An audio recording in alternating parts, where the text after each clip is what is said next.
One of the great truths I realized about the illness when I was having the mental illness was that it meant nothing. It was a struggle with no meaning. And that was tragic. We want things to mean something. We want to learn from things, and this was a struggle that was not to be learned from. To grant it meaning was to give it too much credit and too much depth. The loss of a child is something I don't know, but something that should have depth.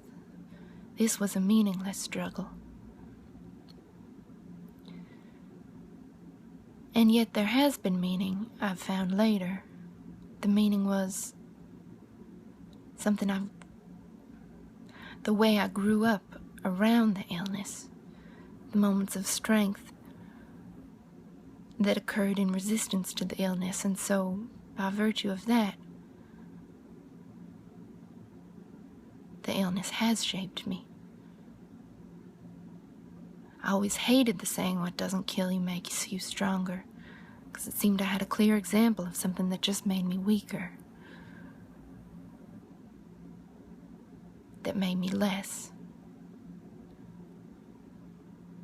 And I maintain that, at some level, I refuse to glorify the illness.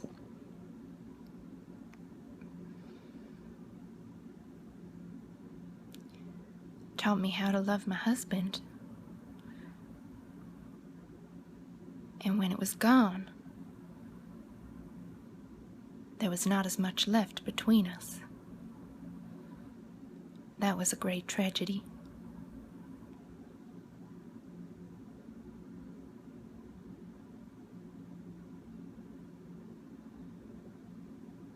We didn't feel our love for one another as acutely. I don't know what his feeling of love for me was that was so acute during the illness, but mine was of complete relief, and that was the strongest feeling I'd ever felt. We also took joy in one another, and the joy was,